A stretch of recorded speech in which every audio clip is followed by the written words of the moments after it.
ദൈവത്തിന് മഹത്വം ഉണ്ടാകട്ടെ. സങ്കീർത്തന പുസ്തകം 9-ാം അധ്യായത്തിൻ്റെ 1-ാമത്തെ വാക്യത്തിൽ ഇപ്രകാരം പറയുകയാണ്: ഞാൻ പൂർണ്ണ ഹൃദയത്തോടെ യഹോവയെ സ്തുതിക്കും. ദൈവത്തിന് മഹത്വം ഉണ്ടാകട്ടെ. അങ്ങയുടെ അത്ഭുതങ്ങളൊക്കെയും ഞാൻ വർണ്ണിക്കും. എന്നെ കേൾക്കുന്ന സഹോദരങ്ങളെ, നമ്മളെല്ലാവരും ദൈവത്തോട് പ്രാർത്ഥിക്കുന്നവരാണ്, ദൈവത്തെ സ്തുതിക്കുന്നവരാണ്. എന്നാൽ പൂർണ്ണ ഹൃദയത്തോടെ സ്തുതിക്കുവാൻ നിങ്ങൾക്ക് സാധിക്കുന്നുണ്ടോ? അല്ലെങ്കിൽ പൂർണ്ണ ഹൃദയത്തോടുകൂടെ ദൈവത്തോട് പ്രാർത്ഥിക്കുവാൻ നിങ്ങൾക്ക് സാധിക്കുന്നുണ്ടോ? മനുഷ്യൻ്റെ ചിന്ത എന്ന് പറഞ്ഞാൽ എപ്പോഴും പല പല കാര്യങ്ങൾ ചിന്തിച്ചുകൊണ്ടിരിക്കുന്നവരാണ് മനുഷ്യർ. ഒരു മിന്നായം പോലെ പല പല വിഷയങ്ങൾ എപ്പോഴും നമ്മുടെ ഹൃദയത്തിനകത്തുണ്ട്. മക്കളെ പറ്റിയുള്ള വിഷയങ്ങൾ, അല്ലെങ്കിൽ മക്കളുടെ ഭാവി, ഭർത്താവിൻ്റെ കാര്യങ്ങൾ, അല്ലെങ്കിൽ കുടുംബത്തിലെ ഓരോ കാര്യങ്ങൾ, അല്ലെങ്കിൽ ബന്ധുക്കളുടെ മറ്റ് പല കാര്യങ്ങൾ, അങ്ങനെ പല പല വിഷയങ്ങൾ എപ്പോഴും നമ്മുടെ ഹൃദയത്തിനകത്ത് വന്ന് പോയിക്കൊണ്ടിരിക്കുന്നവരാണ് ഓരോരുത്തരും, നമ്മൾ ഓരോരുത്തരും, ഈ ഞാൻ ഉൾപ്പെടെ.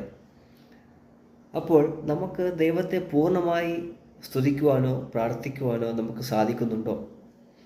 എന്നാൽ അങ്ങനെ സാധിച്ചാൽ പൂർണ്ണമായും നമ്മുടെ ജീവിതത്തിൽ അനുഗ്രഹമുണ്ട്. സങ്കീർത്തനം പറയും പോലെ അങ്ങയുടെ അത്ഭുതങ്ങളൊക്കെയും ഞാൻ വർണ്ണിക്കും. ദൈവം നമ്മുടെ ജീവിതത്തിൽ അത്ഭുതങ്ങൾ ചെയ്യണമെങ്കിൽ നമ്മൾ പൂർണ്ണത ഉള്ളവരായിരിക്കണം.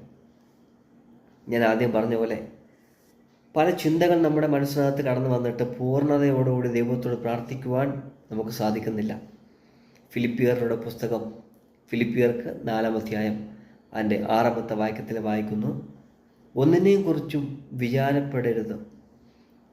നമുക്ക് പലപ്പോഴും വിചാരത്തിൻ്റെ ആൾക്കാരാണ് നാം ഓരോരുത്തരും. ഒരു ചെറിയ വിഷയം കിട്ടിയാൽ മനസ്സിനെ വേദനപ്പെടുത്തി കരഞ്ഞ് നിലവിളിച്ച് ദുഃഖിച്ചൊക്കെ എവിടെയെങ്കിലും ഒരു മൂലയ്ക്ക് പോയിരിക്കുന്നവരാണ് ഏകദേശം ആൾക്കാർ. ദൈവത്തിന് മഹത്വം ഉണ്ടാകട്ടെ. എന്നാൽ ഒന്നിനെയും കുറിച്ച് വിചാരപ്പെടരുത് എന്ന് ദൈവത്തിൻ്റെ വചനം പറഞ്ഞിരിക്കുകയാണ്.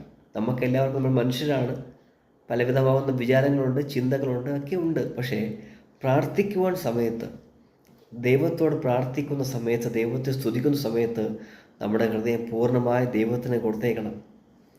കർത്താവിൻ്റെ വചനം പറയുന്നു: നിങ്ങളുടെ സകല ഭാരങ്ങളും ദൈവത്തിൻ്റെ മേൽ വച്ചുകൊള്ളുക. അങ്ങനെ ദൈവത്തിൻ്റെ മേൽ നമ്മൾ നമ്മുടെ ഭാരങ്ങളെ വച്ചിട്ട് ദൈവത്തോട് പ്രാർത്ഥിച്ചാൽ മാത്രമേ ദൈവം നമ്മുടെ പ്രാർത്ഥന കേൾക്കുകയുള്ളൂ. ദൈവത്തിന് മഹത്വം ഉണ്ടാകട്ടെ. മത്തായി എഴുതിയ സുവിശേഷം 6-ാം അധ്യായം 25-ാമത്തെ വാക്യത്തിൽ പറയുന്നു: എന്തു തിന്നും എന്ത് കുടിക്കുമെന്ന് വിചാരപ്പെടരുത്. എന്ന് വെച്ചാൽ നമുക്ക് ആഹാരം വേണം, വസ്ത്രം വേണം, നമ്മുടെ ഓരോരോ കാര്യങ്ങളെല്ലാം ദൈവം അറിയുന്നുണ്ട്. അതുകൊണ്ട് നമ്മൾ വെറുതെ ഓരോന്നും വിഷമിച്ച് ദുഃഖിച്ചിരിക്കേണ്ട ആവശ്യമില്ല.